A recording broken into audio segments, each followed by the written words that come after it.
Buenos días, Dios me los bendiga a todos los jóvenes de C6 Juvenil y a todo aquel que se ha detenido a ver y escuchar esta corta reflexión. El tema que les traigo lo he titulado ¿Qué significa recibir a Cristo? Con respecto a este tema, los invito a buscar en Juan capítulo 1, versículo 11 al 12. Y dice: a lo suyo vino y los suyos no le recibieron. Mas a todos los que le recibieron, a los que creen en su nombre, les dio potestad de ser hechos hijos de Dios. Para entender este texto los voy a llevar al contexto histórico. En el Antiguo Testamento vemos que Dios eligió como su pueblo a Israel, que estaba conformada por 12 tribus, cuyos nombres eran los bisnietos de Abraham, y quien los gobernaba como rey directamente era el propio Dios, a través de sus jueces y profetas. En esa época todas las naciones paganas tenían sus reyes humanos. Por esta razón, en la época del profeta y sacerdote Samuel, el pueblo se rebeló pidiendo un rey. Esto enojó a Dios. Aún así, Él les concedió esa petición por la dureza de su corazón, pero según sus lineamientos divinos.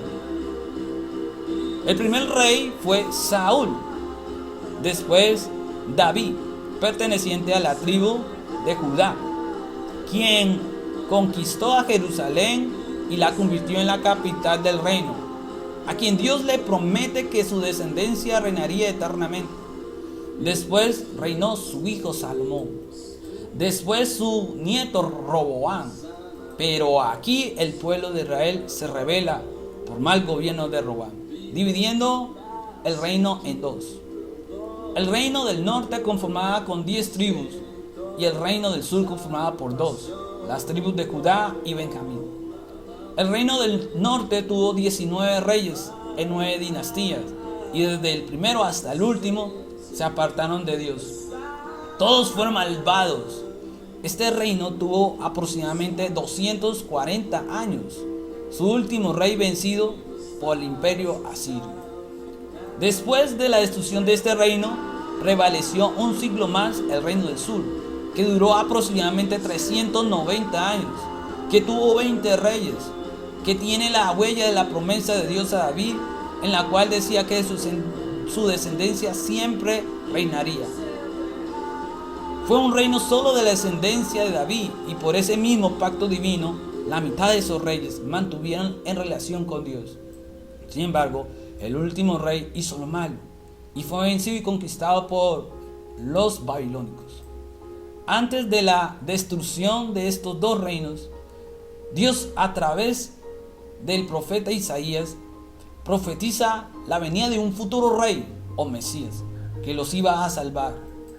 Después de la muerte del último rey de Judá, los judíos se aferraron a la esperanza de esta profecía, que los iba a liberar de la opresión de estos imperios conquistadores. En la concepción judía, un rey era el que liberaba o salvaba a su pueblo de la opresión de los conquistadores. Al principio los reyes eran escogidos por Dios. Al momento de su llamado hacían un ritual de ungimiento de aceite, es decir, los empavonaban de aceite. El aceite representaba el Espíritu Santo sobre el escogido. Por tanto, la palabra Mesías o Cristo significa el escogido para reinar. Los ungidos tenían la concepción de que la venida de su rey prometido iba a ser apocalíptico, es decir, el fin del mundo, es decir, la destrucción de todos los malos que los suprimían y de su liberación. En otras palabras, los judíos pensaban que en su llegada iba a ser liberados política y territorialmente, destruyéndolos a todos sus opresores. Durante este tiempo los judíos fueron oprimidos por los imperios babilónicos, persas, griegos y romanos. En la época que nace Jesús, el Mesías, están oprimidos por el imperio romano.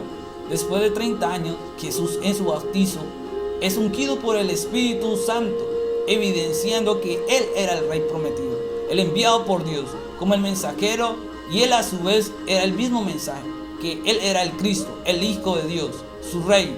Los judíos no creyeron en este mensaje porque tenían un mal concepto de lo que significaba ser liberado por el Rey. Ellos pensaron que iban a ser liberados de los romanos, pero eso no ocurría. Ellos no se daban de cuenta que el verdadero opresor, quien el Mesías Rey iba a derrotar, no era otra cosa sino el pecado y la muerte. Y ese era el mensaje, que el Rey de Reyes los iba a liberar del rey pecado, de una manera que no se imaginaban, a través de su muerte y resurrección. Los judíos no creyeron este mensaje, es decir, no asentaron su gobierno, no lo recibieron.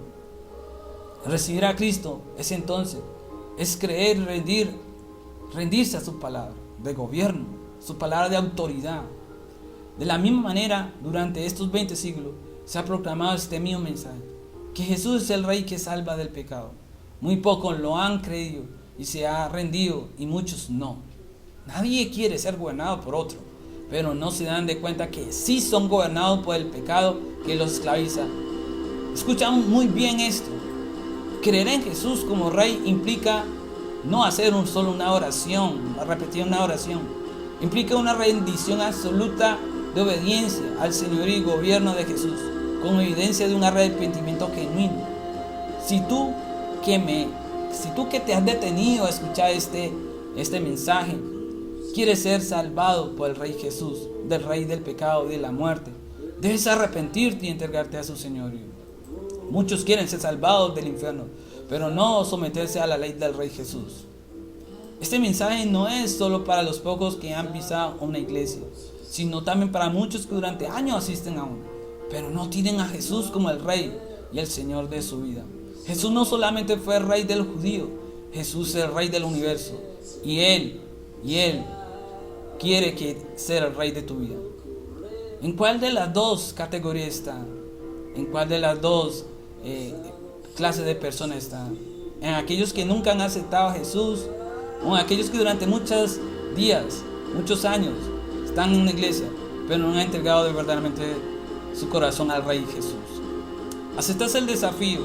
¿Aceptas a Jesús? Arrepiéntete de tu pecado y Él te convertirá en su hijo. Espero que haya sido de edificación este mensaje. Dios los bendiga. Bendiciones.